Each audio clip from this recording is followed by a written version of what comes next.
안녕하세요. 1월 27일 토요일입니다. 오늘은 요한일서 3장 18절과 19절입니다.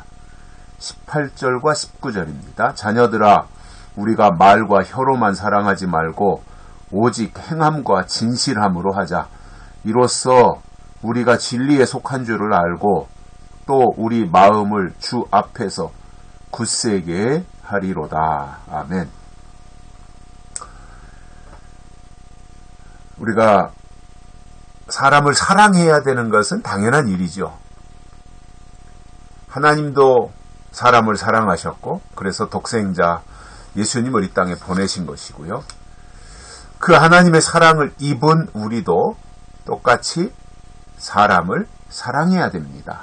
특히 우리와 이상이 다르고 목표나 목적이 다르며 가는 방향이 다르고 추구하는 신앙관이 다른 사람들은 우리가 굳이 사랑할 필요는 없다고 봅니다. 굳이 애써서 그렇게 할 필요는 없다고 봐요. 그렇다고 해서 미워하거나 원수지라는 얘기가 아니라 굳이 거기에다가 공을 들여서 사랑할 필요는 없다고 봅니다. 그러나 자녀라면, 하나님의 자녀라면, 동일한 우리가 하나님의 자녀라면, 예수님의 피를 받은 동일한 하나님의 자녀라면 사랑해야 되는 거예요. 왜냐? 그 사람도 하나님의 형상이니까요. 하나님의 형상이니까 사랑하는 거죠. 그러니까 인간적 사랑이 아니라 하나님의 사랑을 베푸는 거지요. 왜냐? 그 상대방도 하나님의 형상대로 지음받은 사람이기 때문에 그 사람 속에 하나님의 형상이 있기 때문에 사랑하는 것입니다. 그런데 그 사랑의 방법에 있어서 어떻게 해야 되느냐, 이게 중요하다는 거지요. 방법론이 중요하다는 거예요. 이렇게 말씀합니다. 자녀들아, 우리가 말과 혀로만 사랑하지 말고, 말과 혀로만 사랑하지 말고, 대개가 말로 때우고 넘어가려는 경우들이 많이 있지 않습니까? 말로만 하고, 혓바닥으로만 하고, 입으로만 하고. 이것은 물론 필요한 부분이지만 얼마든지 말로 이렇게 표현하고 하는 것은 당연히 해야 되는 일이지만 말로 했기 때문에 그것으로 끝내서는 안 된다는 말이죠. 말과 혀로 사랑했으면 그 다음 단계로 넘어가야 된다는 말이잖아요. 또 다른 뭔가 행동이 있어야 된다는 말이잖아요. 그래서 이렇게 말씀합니다. 말과 혀로만 사랑하지 말고 오직 행함과 진실함으로 하자. 행함이 있어야 되고 진실함이 담겨야 된다는 거지요. 형식적으로 할 것이 아니라 진실함으로 하라는 거예요. 그리고 행함이 있어야 된다는 거죠.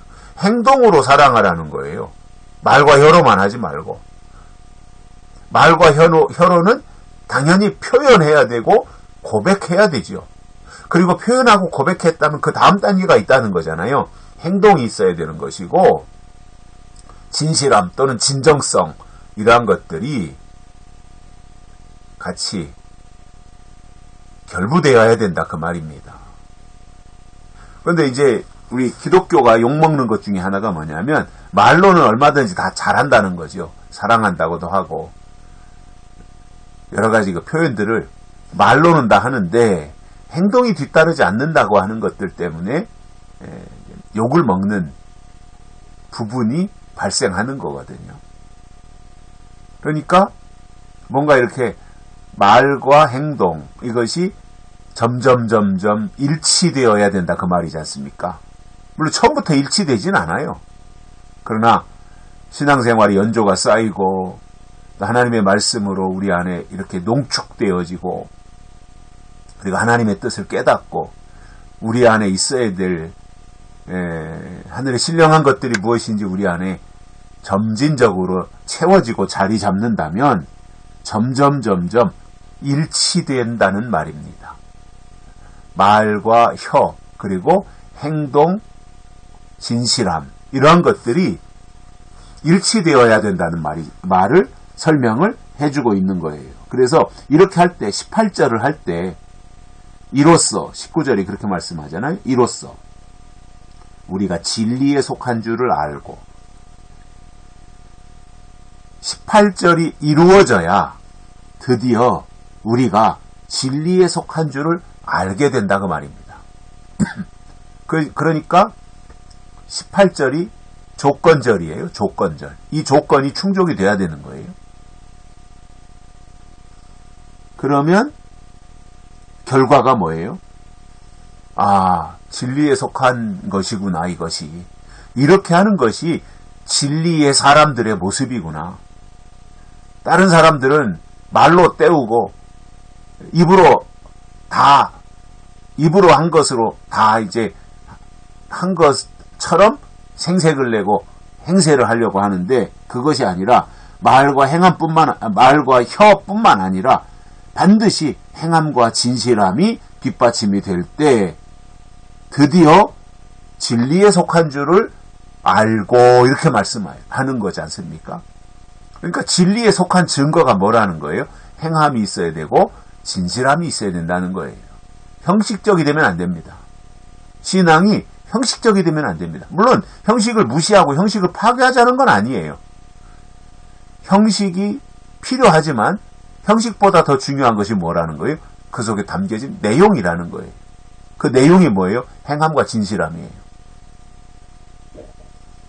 그것을 통해서 우리가 진리에 속한 줄을 알게 된다 이렇게 말씀하고 있으니 행여나 어떤 사람들처럼 진리를 말하고 맨날 눈만 뜨면 진리하고 뭐 이렇게 한다고 해서 그가 진리에 속한 것이 아니라 18절을 하면 그는 진리에 속한 사람으로 평가를 받게 된다는 것이고요. 이로써 우리가 진리에 속한 줄을 알고 또 우리 마음을 주 앞에서 굳세게 하리로다. 견고해진다는 거예요. 든든해진다는 거예요. 이렇게 하는 것이 하나님의 사람의 가장 안전하고 든든한 모습이라는 거지요. 이것이 이루어져야 된다는 거예요. 그래서 행함, 진실함 이것이 우리 속에 꼭 따라가야 될 하나님의 사람이기 때문에 꼭 그것이 우리의 뒷받침이 되어야 할 하나님의 사람의 모습이고 갖춰야 될 그 능력이 되는 거죠. 우리 안에 꼭 갖춰야 될 요소가 되는 거지요. 그래서 우리가 점점점 신앙의 연조가 쌓여가고 말씀이 우리 안에 농축 엑기스가 되어진 증거가 뭐로 나타나야 되겠습니까? 행함과 진실함으로 나타나야 된다라는 것을 설명해주고 있습니다. 여기까지 하겠습니다. 고맙습니다.